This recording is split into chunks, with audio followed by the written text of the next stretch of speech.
Welcome to the Whiskey Rant, the channel where I drink whiskey, so and I rant.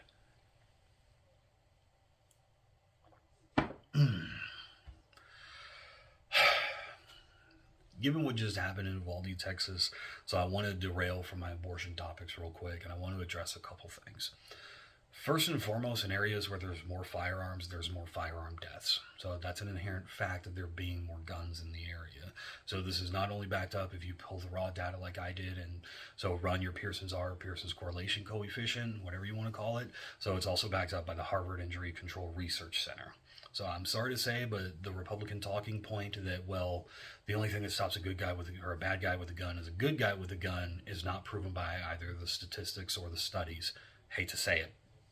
So, if you want to prevent gun violence, we need gun regulation. Studies show time and time again, remote prayer doesn't work. So, individual prayer is only as good as positive thinking, which psychology studies have shown that actually can work in certain instances.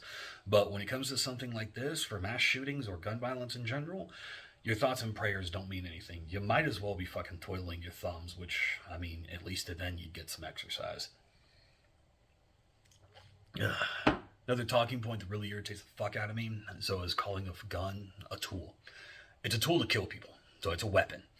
So there, under no circumstances will you ever convince me that an AR-15 is just a tool. Eugene Stoner designed that fucker to kill people. So that's what it's supposed to do, and it does it efficiently.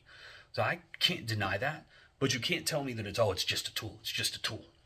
So next talking point that irritates the fuck out of me is when people say, well, they didn't have guns, they would just use other weapons or other objects. That's simply not true either. So look at what happened in Australia. They banned guns and the homicide rate didn't actually increase. How about that? So, or what about in the UK?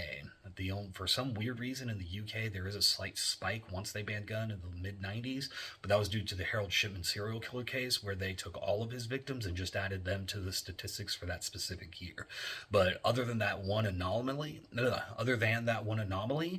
so it dropped. It went down to like 36 homicides. Or I'm sorry, 36 gun homicides.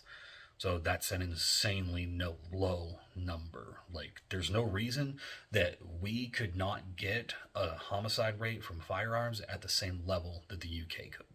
So, yeah, it's going to take a lot of different aspects in order to get there, but there's no reason that we can't get there.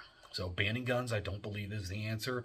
But there's no reason that we can't start talking in all seriousness about stricter gun regulations. The vast majority of Americans support that shit.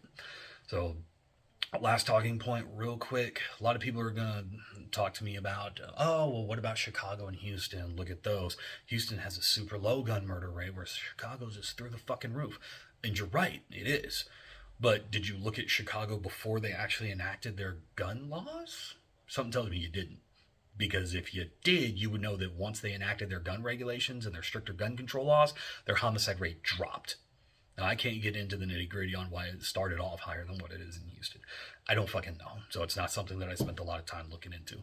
But what I did look into and what I did find out, and you can do this for yourself as well, and I implore you to do so, is you can look into whether or not it dropped after they enacted the gun control laws. And sure fucking enough, it did.